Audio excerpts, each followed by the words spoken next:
അടുത്ത നമ്മൾ പഠിക്കുന്നത് 30 ആണ്. 30നെ ദ്രൈസിഷ് എന്നാണ് പറയാ. അതാണ് ഇവിടെ എഴുതിയിരിക്കുന്നത്, ദ്രൈസിഷ്. 29 കഴിഞ്ഞ 30, 29 കഴിഞ്ഞ ദ്രൈസിഷ്. ദ്രൈസിഷ്.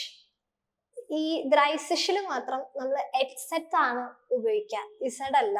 ബാക്കി എല്ലാ സ്ഥലത്തും നമ്മൾ സെറ്റ് ആണ് എഴുതുന്നതെങ്കിൽ ദ്രൈസിഷിൽ മാത്രം എറ്റ്സെറ്റ് ആണ് നമ്മൾ ഉപയോഗിക്കുന്നത്. ദ്രൈസിഷ്, ദ്രൈസിഷ്.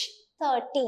അങ്ങനെ തന്നെയാണ് നമ്മൾ ഇനിയുള്ള നമ്പേഴ്സ് നമ്മൾ പഠിക്കുന്നത്. ഇപ്പൊ ഐൻ, സ്വൈ, ദ്രൈ, ഫിയർ എന്ന് പറയുന്ന പോലെ തന്നെ ദ്രൈസിഷ്, ഫിയർസിഷ്, ഫ്യൂൻസിഷ്, അങ്ങനെയാണ് കണ്ടിന്യൂ ചെയ്യുന്നത്. ഇനി റിപ്പീറ്റ് ആഫ്റ്റർ മീ, എന്റെ കൂടെ പറഞ്ഞു. നമുക്ക് ഇത് എങ്ങനെയാ 30, 40, 50, 60 എങ്ങനെയാ പറയുന്നതെന്ന് നമുക്ക് നോക്കാം. ദ്രൈസിഷ്, ദ്രൈസിഷ്, ദ്രൈസിഷ്. ഫിയർസിഷ്, ഫ്യൂൻസിഷ്, ഫ്യൂൻസിഷ്. സെക്സിഷ്. ഇവിടെ രണ്ട് സ്ഥലത്തും നമുക്ക് ഒരു എക്സെപ്ഷൻ ഉണ്ട്. സെക്സ്, 6ന് നമ്മൾ സെക്സ് എന്നും 7ന് നമ്മൾ സീബൻ എന്നാണ് പറയാ. ഇവിടെ നമ്മൾ സെക്സിഷ് എന്നോ സീബൻസിഷ് എന്നോ പറയില്ല. ഈ രണ്ട് സ്ഥലത്തും നമ്മൾ എങ്ങനെയാ പറയാ? ആ സീബന്റെ ഇയും എന്നും നമ്മൾ എക്സ്ക്ലൂഡ് ചെയ്തു, സെക്സിന്റെ എസും നമ്മൾ എക്സ്ക്ലൂഡ് ചെയ്തു. ഇത് രണ്ട് എക്സ്ക്ലൂഡ് ചെയ്തിട്ടാണ് നമ്മൾ 16, 17 പറയുന്നത്. 16നെ സെക്സിഷ് എന്നാണ് പറയാ, സെക്സിഷ്. 70 സീബ്സിഷ്. 17 എന്താ പറയാ? സീബ്സിഷ്, സീബ്സിഷ്, സീബ്സിഷ്. അവിടെ ഇയൻ ഇടില്ല. ഓക്കെ. അഹ്സിഷ് 80, അഹ്സിഷ് 80, അഹ്സിഷ് 80. നോയിൻസിഷ് 90, നോയിൻസിഷ് 90. 100ന് ഹുണ്ടേർട്ട് എന്നാണ് പറയാ, ഹുണ്ടേർട്ട്. ഇനി ഇതിന് ശേഷമുള്ള നമ്പേഴ്സ്, അതായത് 31, 32, 41, 42, 45 ഇങ്ങനെയുള്ള നമ്പേഴ്സ് എങ്ങനെ പറയാന്ന് നമ്മൾ നേരത്തെ പറഞ്ഞു. ഐൻ und 20 നമ്മൾ നേരത്തെ പറഞ്ഞല്ലോ. അതുപോലെ തന്നെയാണ് ഇനിയുള്ള ഇതിന്റെ നമ്പേഴ്സും സെയിം നമ്പർ പാറ്റേൺ ആണ് ഫോളോ ചെയ്യുന്നത്. അതായത് 31ന് നമ്മൾ ഐൻ und 30 എന്ന് പറയാം. നേരത്തെ നമ്മൾ 21ന് ഐൻ und 20 എന്ന് പറഞ്ഞെങ്കിൽ ഇവിടെ 31ന് ഐൻ und 30 എന്ന് പറയുന്നു. അതായത് ഇതിന്റെ ലിറ്ററൽ ട്രാൻസ്ലേഷൻ അപ്പൊ വരെ എന്താ? 1 and 30, 1 and 30 എന്നാ വരാ. അത് ജർമ്മനിൽ നമ്മൾ അങ്ങനെയാണ് പറയാ. 31 എന്ന് ഇംഗ്ലീഷിൽ പറയാണെന്നുണ്ടെങ്കിൽ ജർമ്മനിൽ നമ്മൾ ഐൻ und 30, 1 and 30 എന്ന് പറയും. ഇവിടെ ഒന്നും സ്പേസ് വരാൻ പാടില്ല. ഇത് ഒരുമിച്ചാണ് ഇത്, ഐൻ und 30. ഈ ഉണ്ടെന്ന് പറയുന്ന കൺജങ്ഷൻ ആണ് നമ്മൾ നേരത്തെ പറഞ്ഞല്ലോ, അത് തന്നെയാണ് ഇവിടെയും ചെയ്ത ഐൻ und 30. ഇനി 32 ആണെങ്കിൽ സ്വൈ und 30, 32.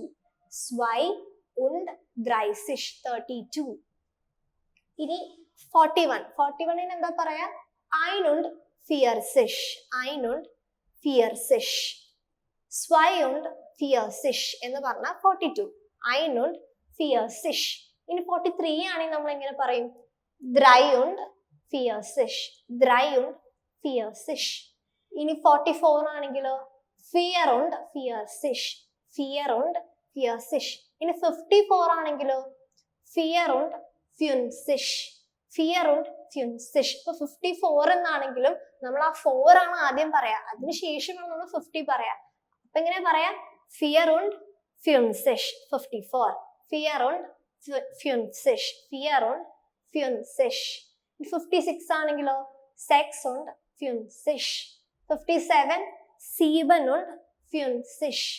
ഓക്കെ. ഈ സെയിം നമ്പർ പാറ്റേൺ ആണ് നമ്മൾ 100 വരെ ഫോളോ ചെയ്യുന്നത്. 100 കഴിഞ്ഞിട്ടും നമുക്ക് സെയിം നമ്പർ പാറ്റേൺ ഉണ്ട്. നമുക്ക് ഇനി 100 തൊട്ടുള്ള നമ്പർ പാറ്റേൺസ് എന്താണെന്ന് ഡിസ്കസ് ചെയ്യാം. ഇതുവരെയുള്ള നമ്പർ പാറ്റേൺസ് എല്ലാവർക്കും മനസ്സിലായി എന്ന് വിചാരിക്കുന്നു. നമുക്ക് ആദ്യം തൊട്ട് ഒന്നുകൂടെ പറഞ്ഞു നോക്കാം. നുള്ള് തൊട്ട് നമുക്ക് സ്റ്റാർട്ട് ചെയ്യാം.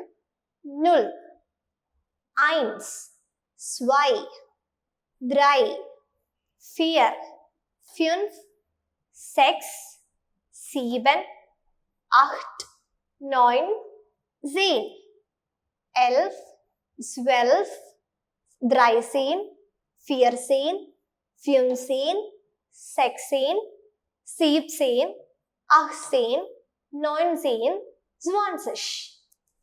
30, 40, 50, 60, 70, 80, 90, 100. നമ്പർ പാറ്റേൺസ് നമ്മൾ പറഞ്ഞു. 21 ആണെങ്കിൽ ഐൻ und 20 എന്ന് പറയും, ഐ എന്ന് പറഞ്ഞാൽ 1 ആണ്.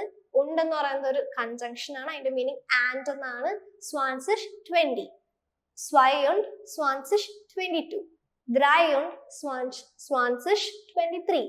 ഇങ്ങനെ തന്നെയാണ് നമ്മൾ 31ഉം 32ഉം 41ഉം 42ഉം ഒക്കെ പ്രൊനൗൺസ് ചെയ്യുക. ഈ സെയിം നമ്പർ പാറ്റേൺ ആണ് ഫോളോ ചെയ്യുക. ഇത്രയും മനസ്സിലായെന്ന് ഞാൻ പ്രതീക്ഷിക്കുന്നു. ഇനി നമുക്ക് 100 തൊട്ടുള്ള ബാക്കിയുള്ള നമ്പർ പാറ്റേണുകൾ ഡിസ്കസ് ചെയ്യാം. ഓക്കെ.